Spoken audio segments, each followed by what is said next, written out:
Excellency, I'll request that we remain standing as I now call Father Charles Mundia to lead us in a short word of prayer before we take our seats and proceed with the next part of the program. Welcome, sir. In the name of the Father, and of the Son, and of the Holy Spirit. Amen. Almighty God, we come before you in thanksgiving for the many blessings that you've given us, for the gift of life and health and well-being. We want to thank you in a special way for His Excellency the President and for his family, as we pray for an abundant share of your blessings upon them. We want to pray for the leadership and for each one, and an abundant share of your blessings upon them. We want to pray for Strathmore as a family, for the leadership of Strathmore, and for the staff, the students, our partners, and all our benefactors, that you may bless them abundantly. We humbly ask you to bestow the gift of wisdom to policymakers, wisdom and knowledge to the students learning these revolutionary skills, and generosity to the citizens who will use these innovations promoted through this summit for the common good of the nation. Let the light of your divine wisdom direct all their decisions and shine forth in all that they do. May you guide the deliberations of this summit. We commend to your unbounded mercy all the citizens of Kenya, that we may be blessed in the knowledge and be sanctified in the observance of your holy law. May we be preserved in union and that peace which the world cannot give. And after enjoying the blessings of this life, be admitted to those which will come in life eternal. We pray to you, who are our Lord and our God, in the name of the Father, and of the Son, and of the Holy Spirit. Thank you. We may kindly take our seats.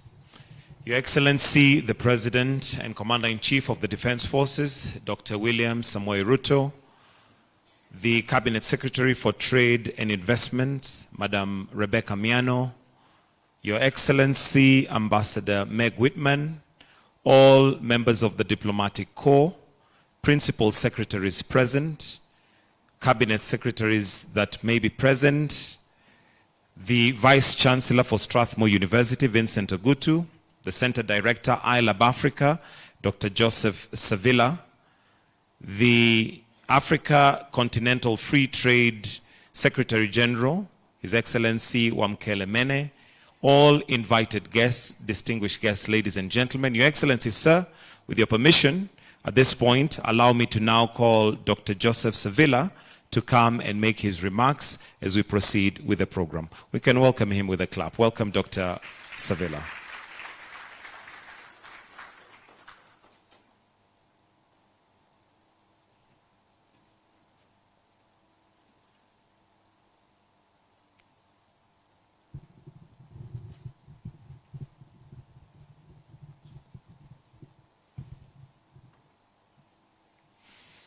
His Excellency, Honorable Dr. William Samoei Ruto, President of the Republic of Kenya and Commander-in-Chief of the Defense Forces, Ambassador Meg Whitman, Vice Chancellor, Dr. Ogutu, Vice Chancellor of Strathmore University, all protocols observed. Ladies and gentlemen, I want to welcome you to Strathmore University today. I am very happy that we are hosting this event, which relates to a new emerging technology that is data science. I'm the director of ILAB Africa. I started ILAB Africa 11 years ago as a research and innovation center. Our idea was to bring in technology to be able to train local talent in these new technologies and find a way in which new technologies can improve our country. In the 11 years that we have been in operation, there have been major areas that we have tried to develop. I earlier mentioned one of them is cybersecurity. And with recent events in our country, you see the importance of having properly trained cybersecurity professionals, properly trained cybersecurity outfits within our security outfits, within our military. We need all this to protect our assets. We have been doing a lot of work in e-health to bring technology to the development in the care for our sick people. And today we are here on data science that is becoming a major driver of innovation and a major driver of development. I had mentioned earlier data science, analytics, artificial intelligence now is in the realm of almost everybody. There are tools that I can use in my phone that our students are using every day. I had to scold one of my students just last week because he made a presentation and I could see, man, this is not the work of the student. This, he has got it from ChatGPT without thinking. Okay, and that's the problem. We can use technology without thinking. Universities are here to make people think. And that is what we are trying to do in iLab, to train our youth to develop these skills so that we know how to use these technologies. Data science, artificial intelligence can be used for our advancement. It can be used for improving our nation and our companies and our governments. But it can also be used for unethical purposes, okay? Nowadays, cyber criminals are using artificial intelligence to write scripts and hack into other people's systems, okay? So there is a bad side to that. We also need to address the ethics of all these new technologies. So in iLab, we have been training young people. We have our smart academies. We are trying to work with them before they graduate. We are already involving them in projects with industry, projects that we have in iLab, in research that we are doing.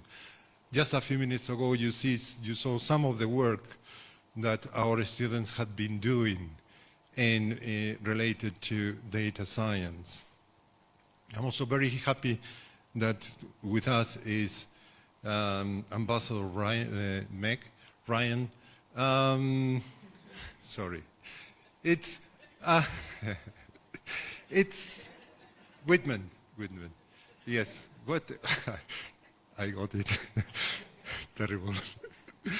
Yeah. So in the last few years, and more especially, I think, since the trip of our president to the United States, we have been doing a lot of work with companies like Amazon Web Services, with Google, with Microsoft.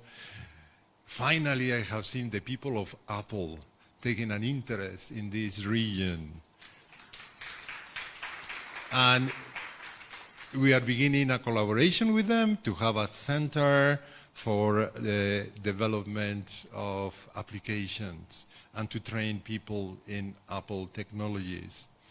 And like this, I could go on through other very important technology companies internationally. So we are trying to understand where the technology is going. We are seeing, okay, now how can we use this technology locally?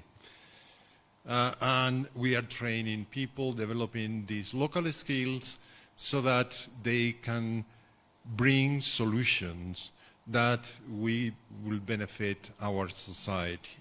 That is the role that as a research lab we have been doing for the last 11 years, and data science is one of our main activities. So thank you very much. I just wanted to give you a brief introduction to what we are doing here, and thank you for the big support and for your interest and the work that you are doing in bringing technology and making Kenya to be the hub of the region, and I would say of the continent, in technology. Thank you.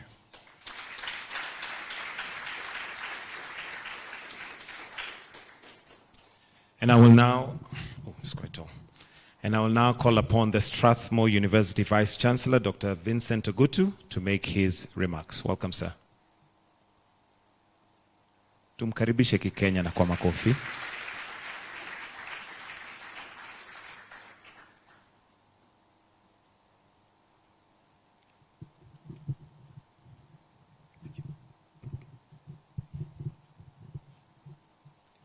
Your Excellency, the President of the Republic of Kenya, Dr. William Samoei Ruto, our CS for Investments, Trade and Industry, Rebecca Miano, the African Continental Free Trade Area Secretary General, Wamkele Mene, the US Ambassador to Kenya, Meg Whitman, our University Council Chair at Strathmore, Mrs. Bernadette Musundi, our iLab Director, Dr. Joseph Sevilla, distinguished guests, it is my great pleasure to welcome you today to this summit, to the pre-summit on data science and artificial intelligence, with a particular focus on how we can use IT to promote trade in Africa.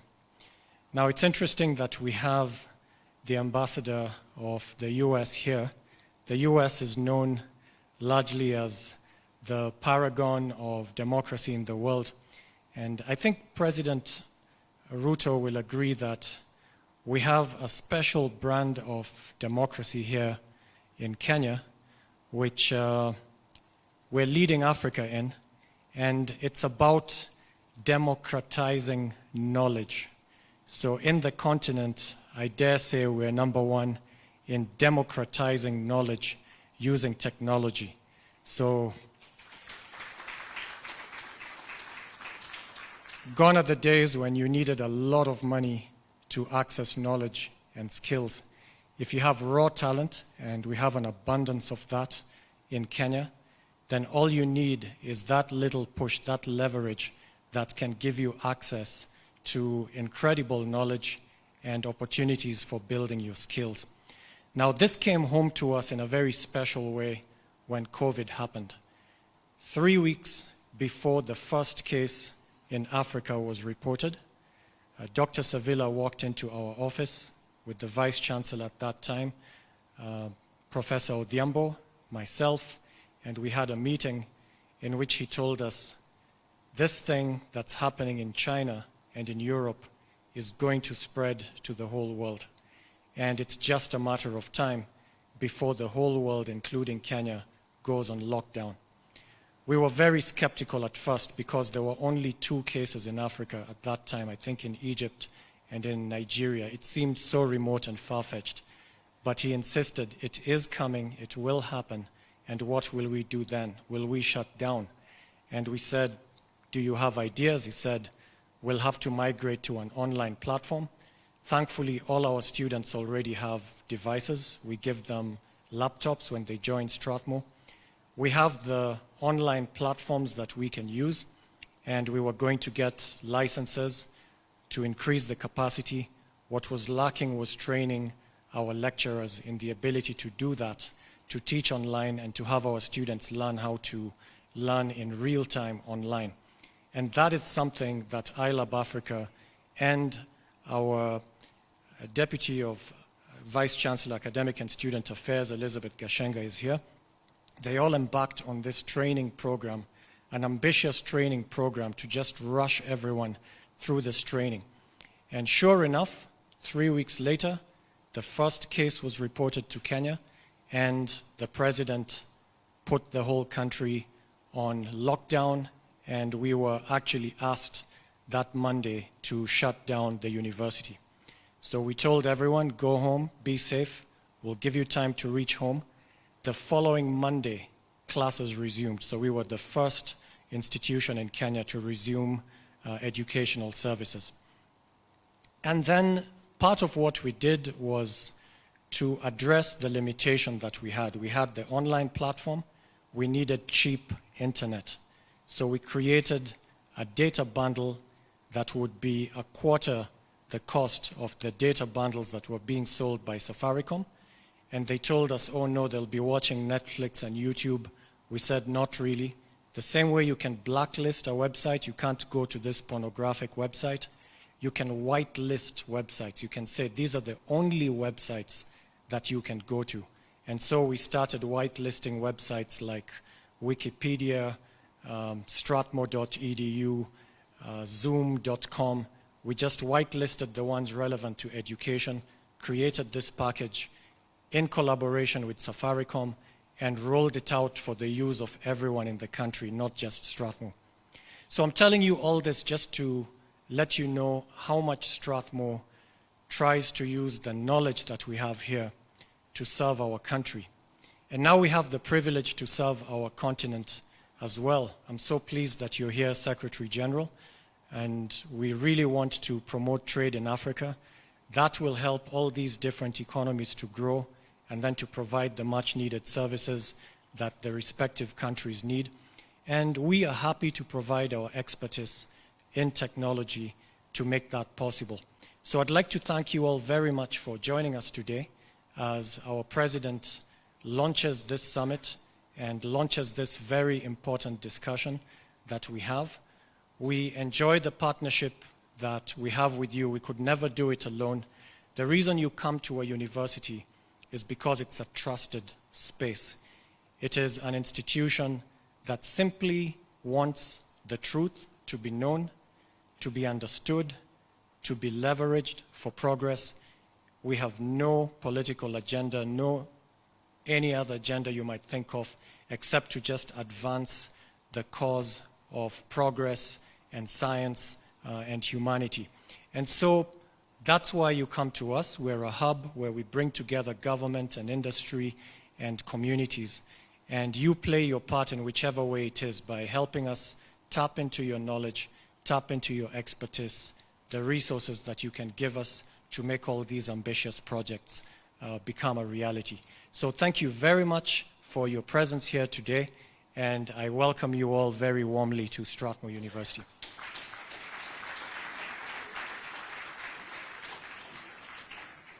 Next, I'll call His Excellency Wamkele Mene, the African Continental Free Trade Area Secretary General. Welcome, sir.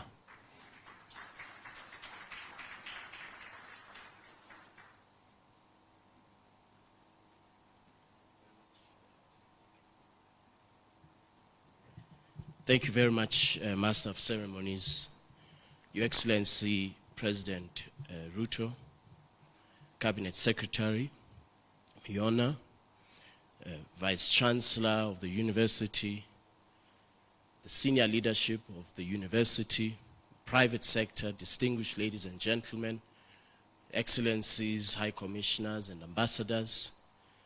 I want to also recognize High Commissioner of Kenya to Ghana, High Commissioner Marine, who's here with us. I'm most grateful to be here today because of what Professor said, and that is that universities are at the heartthrob of societal critiquing and advancing societies. And in particular today, the focus is on digitization and how we can ensure advancement of our continent, deploying digital tools and enhancing our digital skills to boost intra-Africa trade. And allow me a few minutes to just set out to you what we have done in the AFCFTA Secretariat and what we will continue to do to deploy digital skills to accelerate the integration of our continent. In May 1963, our founding mothers and fathers met in the historic city of Addis Ababa. And the principal objective, of course, at that time was to defeat colonialism, push back colonialists. And as I always say, with the defeat of apartheid in South Africa, our founding mothers and fathers arguably achieved their objective, except one, and that is the integration of our continent. And so if you review the founding instruments of the Organization of African Unity, they say Africa must establish a single payment system, that Africa must establish an integrated market. This is in May 1963. And so under the leadership of our heads of states and government, we are beginning to put into action those founding objectives of the Organization of African Unity. And what is interesting is, as far back as May 1963, our founding fathers and mothers said, we have a continent that has 42 currencies. How do we make sure that we trade? As we speak, in order to trade, if you are in Kenya, you want to trade with somebody in Ghana, where I live, you have to buy a third currency. So we trade amongst one another using a third currency, and the cost, or currencies, and the cost we estimated to be close to $5 billion annually. So what we have done, working with Afrexim Bank, under the leadership of Professor Orama, is to introduce to our heads of states and government the payments and Pan-African payments and settlement system to enable digital payments in local currency. Wherever you are on the African continent, you trade in your own currency.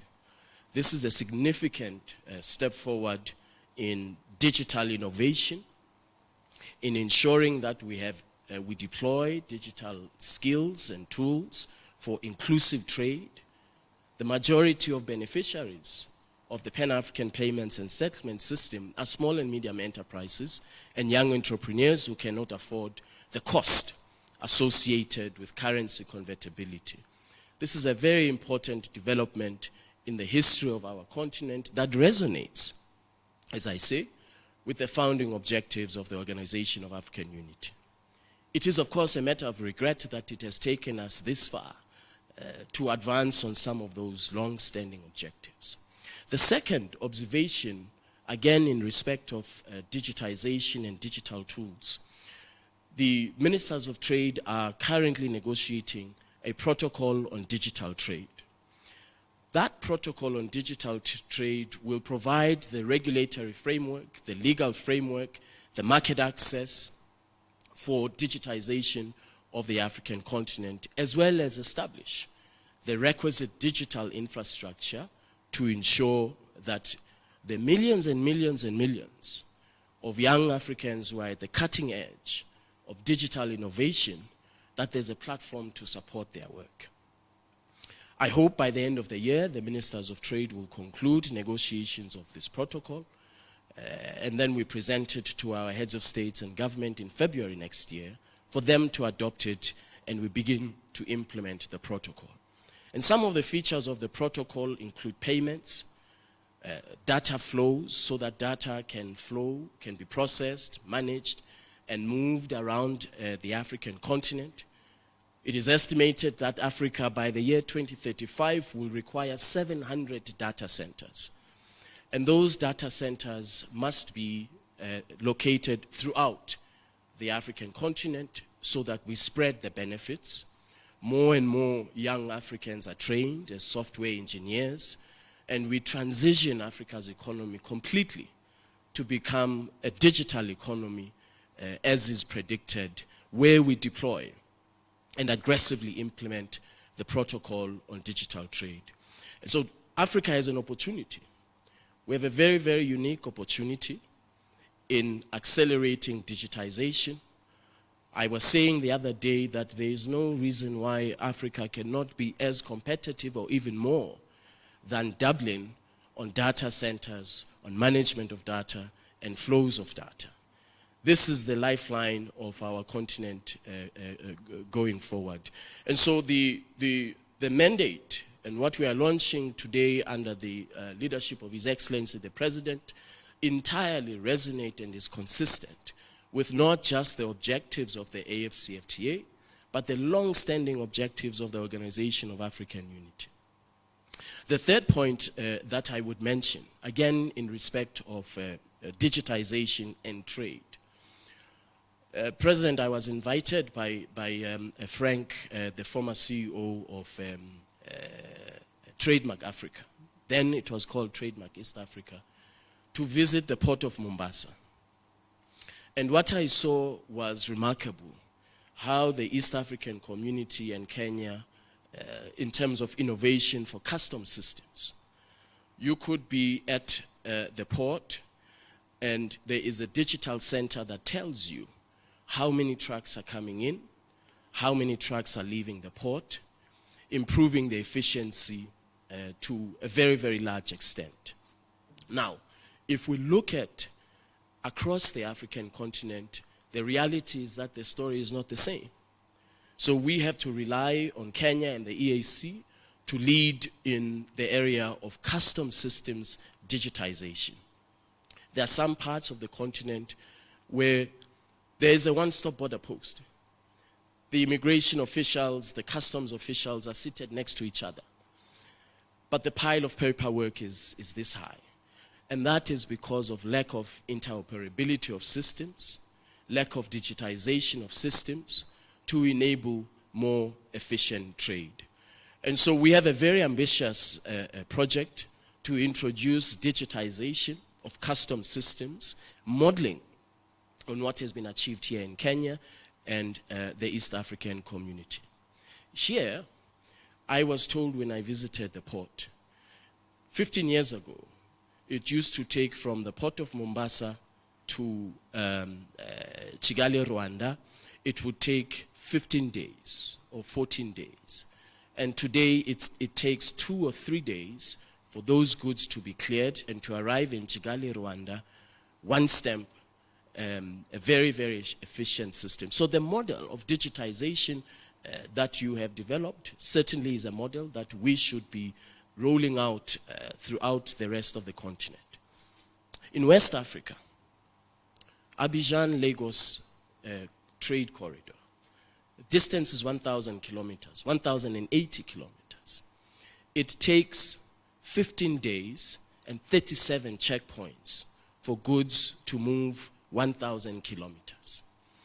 Clearly, there is a need to improve our trade corridors, looking at the success stories that have already taken place across the African continent. And so we look forward to working with you as a university, as thinkers, as research, to help us in the innovation of digitization of trade. I'm just a trade lawyer. I know nothing about digitization, so we require your expertise to help us to advance. Let me close on this note. I mentioned 1963, May, the history of the Organization of African Unity and what was foresaw. Last week, some of you may have seen an article in the New York Times, and it was entitled, "The World is Becoming More African." And so the New York Times tells us something that some of us already knew anyway, but tells us that by the year 2050, Africa's combined GDP is estimated to be 16.2 trillion United States dollars. And that by 2050, the turn of the century, the largest working force in the world will be in Africa. And third, that the youngest population in the world will be here on the African continent. But these positive projections will remain nothing but that if we do not move aggressively to integrate our continent, to integrate the market, to become more globally competitive and to ensure that we create opportunities for young Africans here. And so I am most grateful the leadership of the African Union, His Excellency President Ruto. Every time he speaks, he mentions the AFCFTA. We were here a few months ago during the session of the American and Kenya Chamber of Commerce Summit, and we listened very, very carefully to the vision that the President has in engaging the private sector to work together to create opportunities here on the African continent. So I want to thank all of you very much for your attention, and I wish all of us good deliberations over the next day or two. Thank you. Thank you, Your Excellency Wamkele Mene. At this point, allow me to now welcome the Cabinet Secretary for Trade, Investment and Industry, Madam Rebecca Miano, who will in turn invite His Excellency. Why don't we welcome her with a clap? Welcome, Madam Rebecca.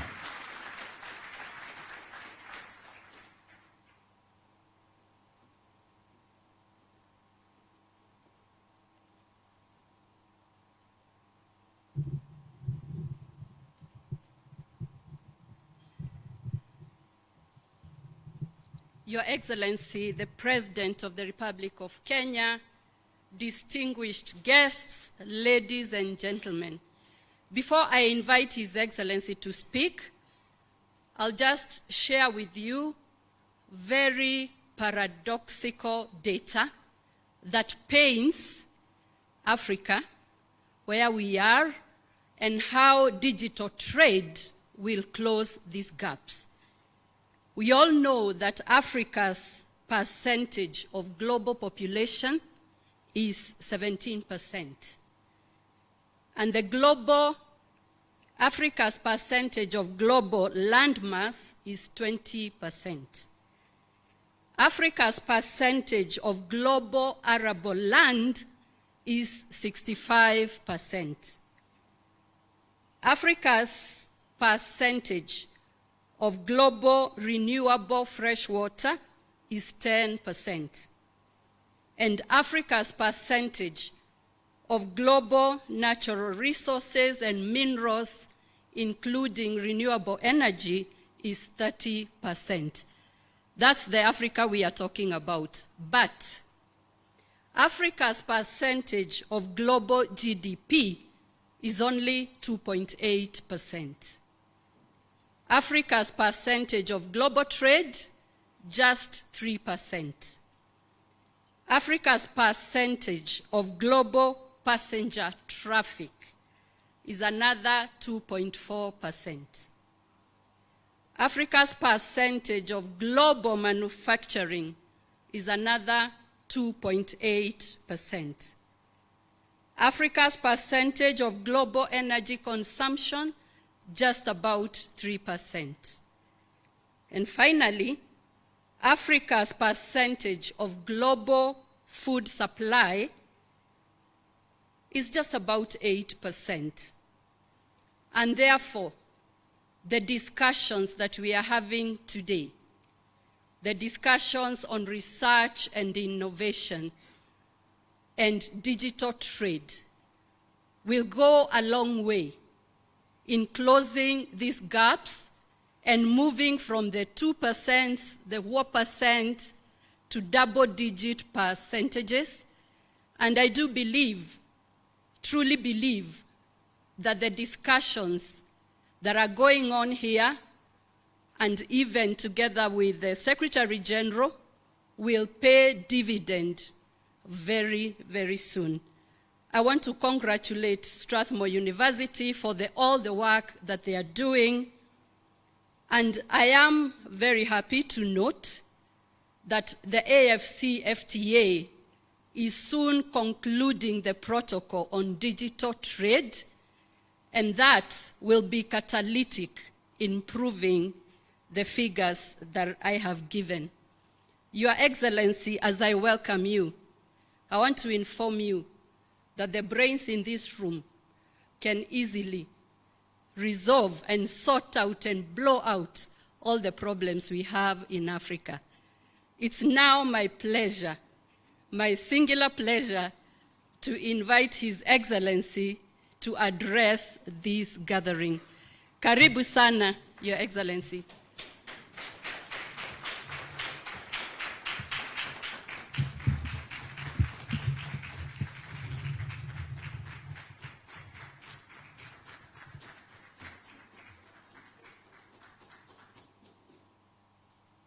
Thank you very much, Minister. Thank you very much. Everybody, let's take our seats.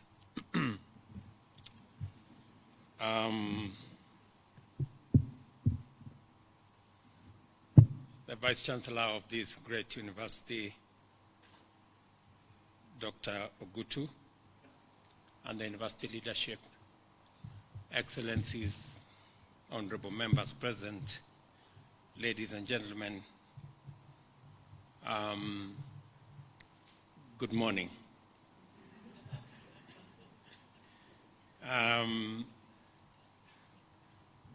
I want to thank each and every one of you for finding time to participate in this inaugural conference on Africa Continental Free Trade Area and engage with the most important fundamental issues in terms of Africa's overdue economic transformation. We are at a historic juncture in world development in which Africa, at long last, is emerging as a focal point of important global strategic discourse with tremendous political, security, environmental, and most importantly, economic implications. Throughout the modern age, Africa has been profiled as a troubled continent which abounds with immense potential, limitless possibilities, but year after year, overcoming these challenges and actualizing potential has remained a very elusive target. Consequently, Africa has continued to rank unfavorably when it comes to participating, contributing, and competing in the global economic space relative to other regions. As Minister Miano has said, Africa only accounts for 3% of global trade because a stronger performance is prevented by disjointed and fragmented markets. Besides other structural deficiencies and historical legacies which undermine sound institutional development, impede efficiency, and limit the possibility of robust economic growth and transformation. Historically, the continent has been afflicted by colonial tyranny, economic exploitation, and political instability, which have hindered Africa's ability to participate fully in global trade and benefit from its own resources. Although politically sovereign, economically we have been trapped in a vicious cycle of underdevelopment and want, now compounded by a huge debt trap and a runaway climate crisis. The profile of Africa has been so pessimistic that its endowments were deliberately cast in despairing light. Africa's resources were portrayed as a curse that would only bring conflict and bloodshed instead of wealth and progress. Africa's growing youthful population was similarly represented as a ticking time bomb that would explode into intense poverty and endless fighting. Even Africa's forests and other resources were not spared. Despite an indeed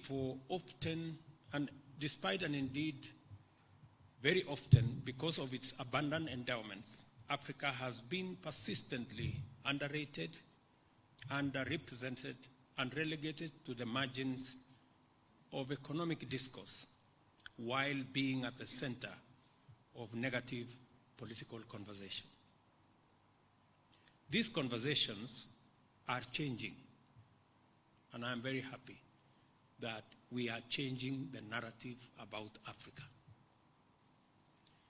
And the narrative is changing because we have learned to tell our story as Africans. Much of the difficulty encountered by many countries arose from international economic and financial system configured to sustain a rigid development pathway. Consequently, resources typically flew in one direction, on the cheap, to the benefit of the powerful industrialized nations, which control the levers of the system today, while finished products are afterwards imported to these same countries in our continent at a price that make utter mockery of our endowments, our aspirations, and our progress. At the center of all discourse concerning Africa's relative underdevelopment and low economic performance in the midst of such staggering plenty is the question: why is a continent that is larger than all other continents and land masses combined, which is home to over 1 billion and a bit people, and sits at all these resources, contributing only 3% of global trade and only 0.8% of global GDP? That is the question we need to answer, and that is the question we've been working hard to answer, and this is the question we need Strathmore and the center that's going to be set up here to help us answer.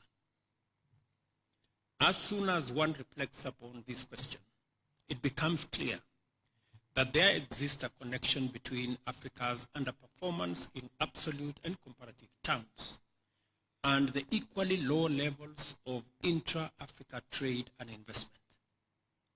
Let me give you examples. Between 1995 and 2017, intra-African trade grew from 10% to 17%. That is a period of 22 years. For perspective, consider that the next lowest region in regional trade is North America at 31%, then Asia at 59%, while Europe stands at 69, almost 70%. There lies the issue.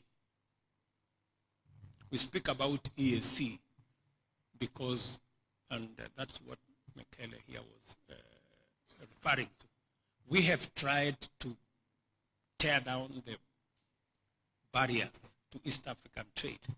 And that is why today EAC, intra-EAC trade within the countries in EAC is at about 27%, the highest in the continent of Africa. But compared to where other regions are, you can see that we have so much ground to cover. The EU is a highly integrated market with a parliament, judiciary, and a single currency. And this unity is amply reflected by its GDP and levels of regional trade, investment, and integration.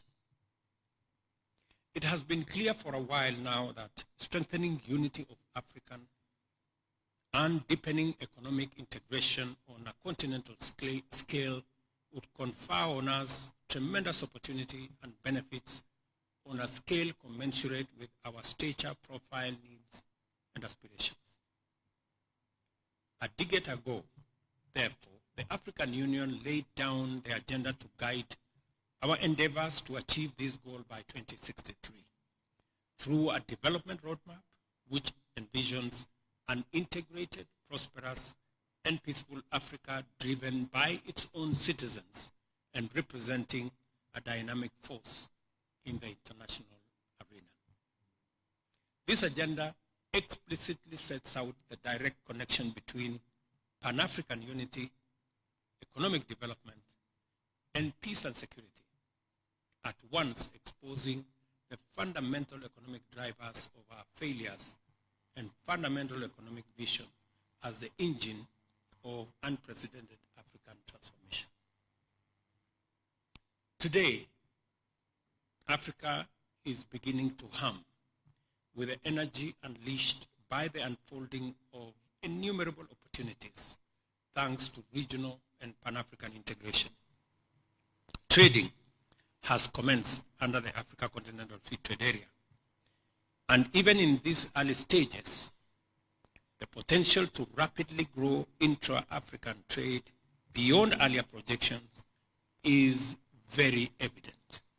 Many firms are going back to the drawing board because the full implications of the huge scale of this platform are beginning to emerge. A seamless market of 1.4 billion people, launching off to a GDP of 3.4 trillion, is a tremendous start by all accounts. It is projected to increase incomes by at least 7% throughout our 54 countries by 2035, thereby lifting over 30 million people out of poverty. There is much optimism and excitement as we embark on a new chapter in Africa's economic journey. The launch of the Africa Continental Free Trade Area marks a significant milestone in our pursuit of economic transformation across our continent. The time for Africa's economic transformation and industrialization has come, and we must execute a transition from merely supplying world markets with raw commodities to broad spectrum of value-added contributions, including tradable services, as well as embracing the rapidly evolving digital technologies to accelerate economic growth and create employment opportunities for the continent's burgeoning youth population. The ACFTA, therefore, provides a crucial opportunity for Africa to define the terms and conditions under which we shall pursue African self-sufficiency with the aim of actualizing authentic African self-determination. Under the African Continental Free Trade Area, we have a chance to transform our continent into a global economic powerhouse and elevate the lives of millions of African citizens. It is projected that the AfCFTA could create 2 million additional jobs and lift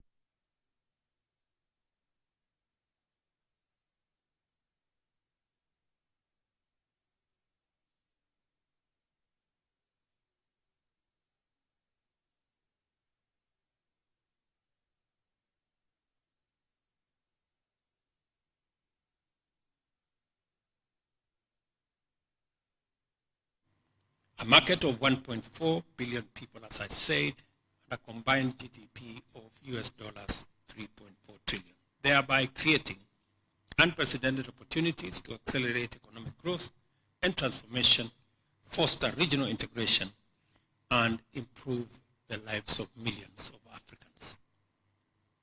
We must see the Africa Continental Free Trade Area as more than just an economic integration initiative and a trade agenda. It is also a powerful symbol of Africa's unity and determination to chart its own path towards prosperity and represents a revolutionary paradigm shift in our approach to development where innovation, collaboration, and cooperation takes center stage. It signifies our commitment to breaking down borders, bridging divides, and mobilizing the nations and people of Africa to aspire collectively and strive in unity towards a shared destiny. By eliminating trade barriers, boosting intra-Africa trade, and promoting investment, the Africa Continental Free Trade Area establishes a conducive environment for commerce and industry to thrive, unleash the entrepreneurial spirit of our people, and stimulate economic diversification and industrialization. It will enable African countries to capitalize on their comparative advantages and establish regional value chains essential for sustained economic development. The AfCFTA is driving the emergence and definition of fresh global perspectives of Africa as a unified socio-political and economic entity, and as a result, everybody from statesmen and diplomats to investors and entrepreneurs are beginning to normalize a Pan-African track in their strategies, which shifts the scale and horizon to undertaking a new paradigm. Today, after this meeting, in fact, in a few minutes, I will be meeting the Prime Minister of the Czech Republic, who is in Kenya because, in their own words, they are revising their strategy for Africa. Because they now see exactly what I'm talking about. The reverberations of AfCFTA are intense and have caused walls, barriers, and obstacles to collapse and give way to bridges, ladders, and pathways to opportunity to reverse the current trends in poverty, inequality, and underdevelopment in our continent. And this is why this summit in Strathmore is important, because we want to bring on board the intellectual capacities that we have,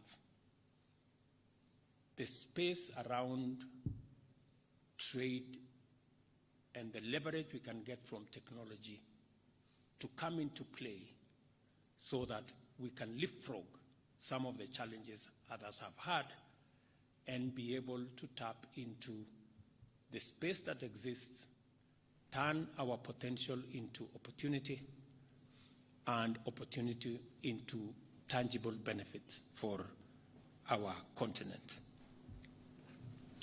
With a median age of 19, Africa is the youngest continent that is growing younger every year. Millions of educated and purposeful young people stand in need of meaningful employment. A life of poverty in the midst of all the evident untapped potential is totally unacceptable for these young people.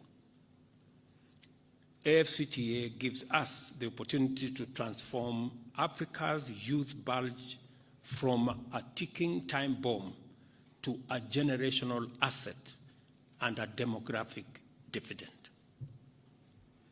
African countries have natural resources that are typically extracted and exported as raw materials for production abroad. Africa also has abundant renewable energy resources that are clean and green. We are literally the zero carbon factory of the world in waiting.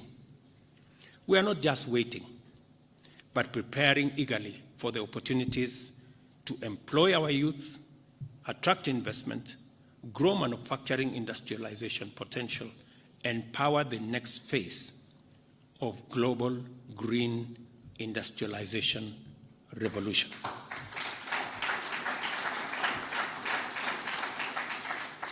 Even as our governments, corporations, and individual entrepreneurs engage with the tremendous opportunities arising out of our continent's vast potential, it is important for forums like this to lead the way in continuously developing, refining, and providing high-quality, evidence-based, data-driven analysis, strategies, policies, as well as other varieties of essential knowledge and insights that enable both public and private sector leaderships to make smart choices and take sound decisions in order to initiate and sustain ambitious transformation on a continental scale. You occupy a very special place in making us succeed. And I agree with Minister Miano that the body of knowledge and expertise that we have in our universities, starting with Strathmore, could close the gaps that we have much faster, much more efficiently, if we created the correct networks and worked with our institutions seamlessly.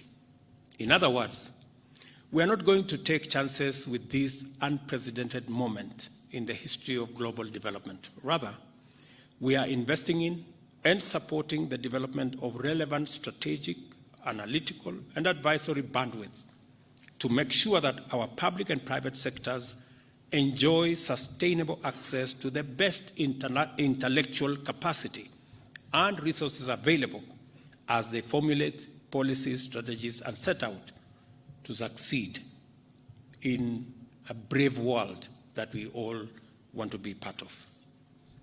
This is how I contextualize the launch of the AFCTA Policy and Development Center here in Strathmore, which signifies Kenya's readiness to support Africa's transformation through robust complementary activity in the academic and scholarly space. While the role of such an institution is fairly straightforward, its critical importance will continue to manifest itself as Africa coheres into a fully fledged political and economic global player of strategic significance.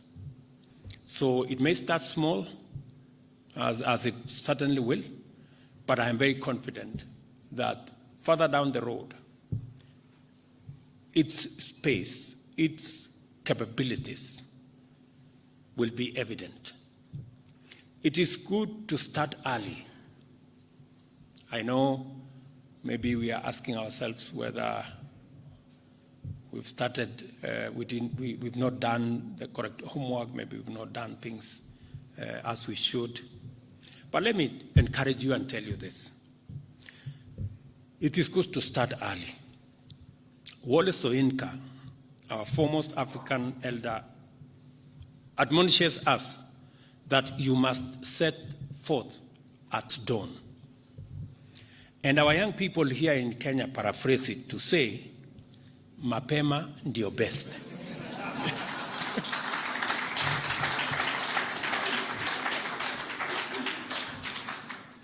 So, even as we behold the magnitude of Pan-African integration, we must also undertake domestic transformation, not only to drive rapid economic growth, but also to create sustainable local capacity to exploit every emerging opportunity at the national, regional, or continental levels. So you're in the right space. I just want to encourage Vice Chancellor here and the university. And I also want to persuade you, therefore, that our bottom-up economic transformation agenda is both a coherent, standalone, self-sufficient plan for unlocking opportunities in Kenya to drive unprecedented economic development, and also a mechanism to enhance our national capacity to participate meaningfully in Pan-African investment, commerce, trade, and also in the industrial space. We want to be ready to work, invest, manufacture, and trade at every level, in every sector throughout our continent. We understand Pan-African integration in the form of AFCTA and the Agenda 2063 as a perfectly aligned extension of our bottom-up economic transformation agenda, And that is why we are involved in it, we are immersed in it, and Secretary General will confirm that Kenya is front and center driving this African integration agenda.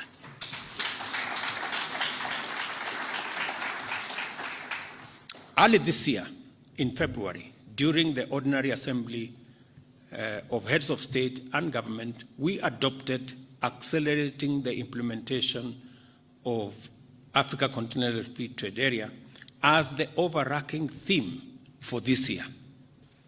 I am delighted by the great momentum to rally and establish key institutions that will enhance the implementation of this program.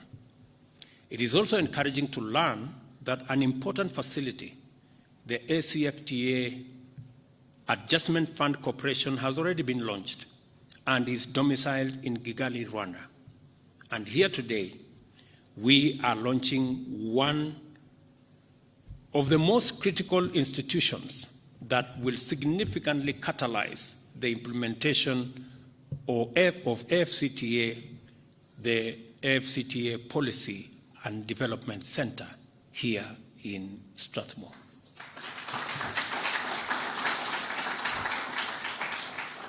We recognize the importance of policy development in driving the success of Africa Continental Free Trade Area.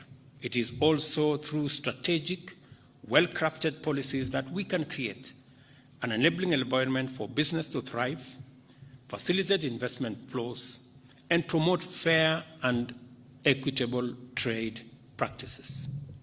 The role of the Center will be instrumental in this regard, providing a platform for research, analysis, and evidence-based policy making. We intend to tap into this resource, not just as Kenya, but as EAC and as the wider body of the African continent. As we embark on this journey, it is essential to acknowledge and keenly examine and attend to the challenges that lie ahead. To begin with, we must tackle issues related to infrastructure development, regulatory harmonization, human capital development, and the facilitation of cross-border trade. According to the African Development Bank, Africa needs to invest between $130 and $170 billion annually in infrastructure for the next decade. This center will need to figure out how this is going to happen, what levers we need to use, what instruments will come into play so that we can attain these targets. The AFCTA will serve as a catalyst for these investments, since improved transport, energy, and digital connectivity will significantly reduce trade costs and naturally enhance efficiency. To support this agenda, I see a major role for the Policy and Development Center here in Strathmore in terms of designing sustainable investment models and public-private sector arrangements that effectively mobilize stakeholders, governments, and regional economic communities to develop effective policies that drive inclusive and sustainable development in the whole space that we are seized with. Secondly, it is essential for us to sustain skills and development and promote continuous learning as a strategic priority throughout Africa. Africa's youthful population is projected to increase exponentially to 1.7 billion in the next 7 years and 3 billion by 2063. I am convinced, beyond any doubt, that the youth are the future and our greatest asset.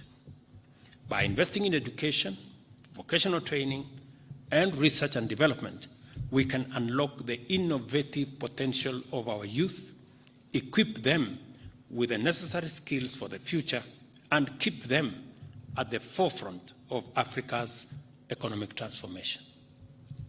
I am very sure that universities starting with Strathmore, are doing exactly that. And I am saying so not from hearing. I am saying so because 2 members of my family have actually been through this university. So I am speaking from knowledge, and I'm speaking from experience.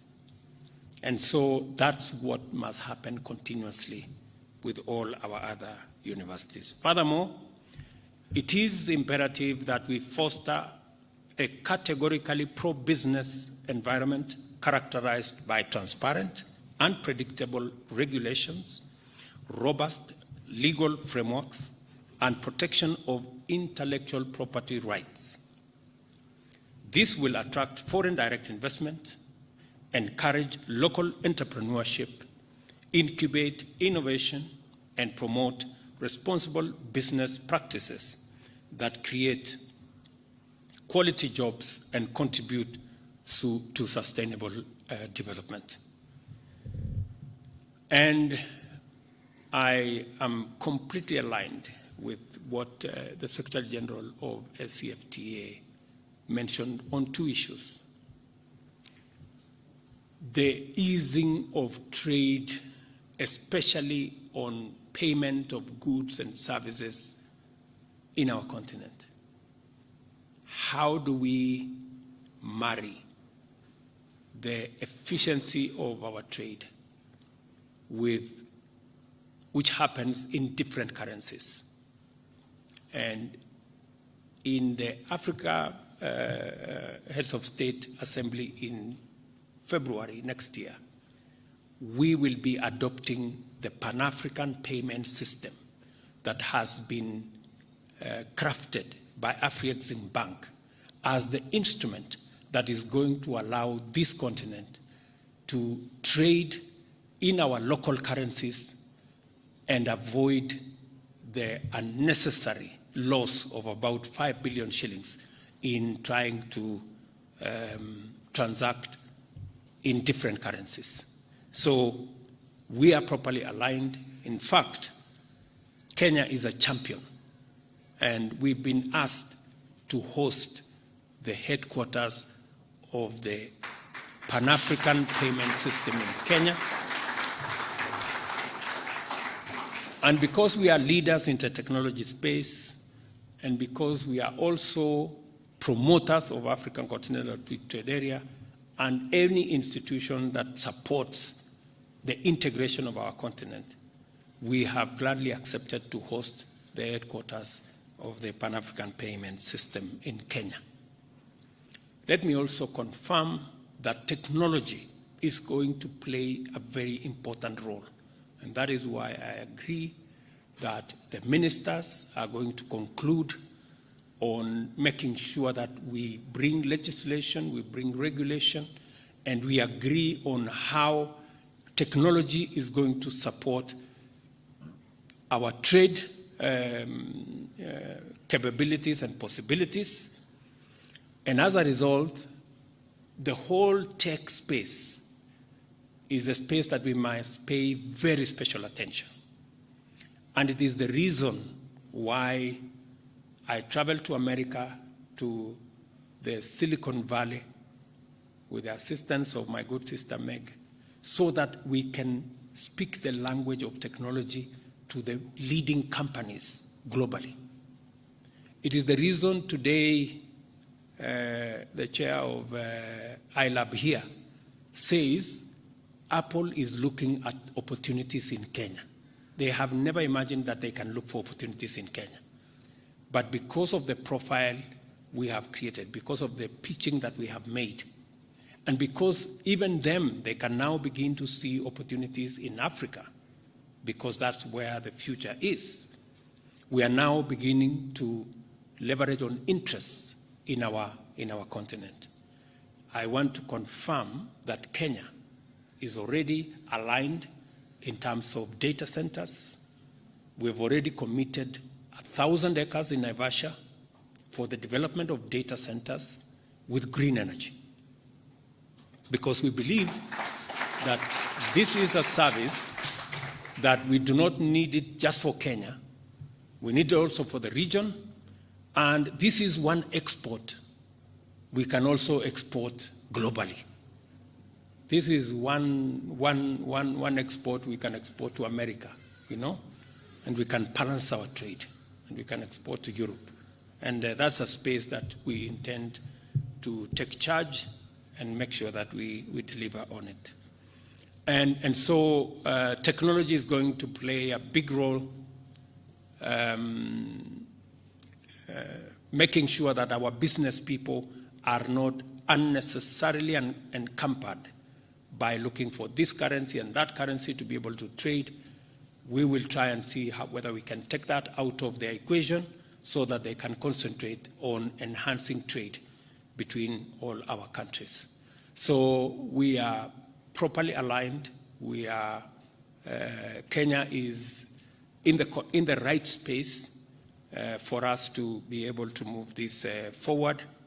And I want to ask all our institutions to work with us in building the institutions that will support our progress, that will support our development nationally, regionally, and globally, because we need the input of everybody.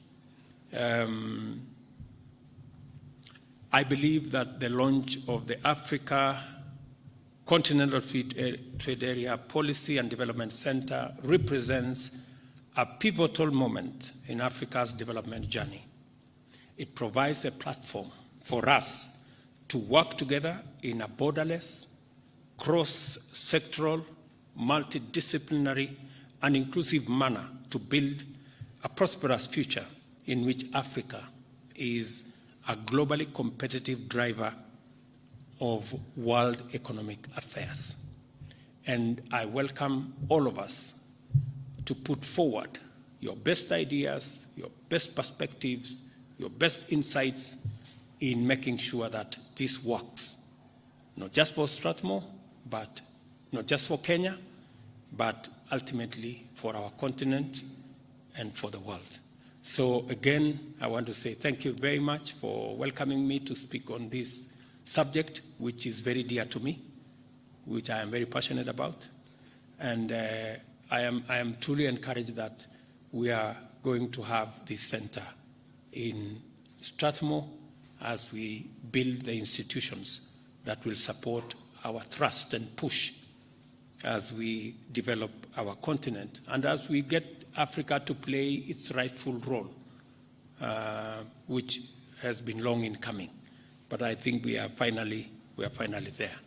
So asanteni sana, thank you very much, and God bless you.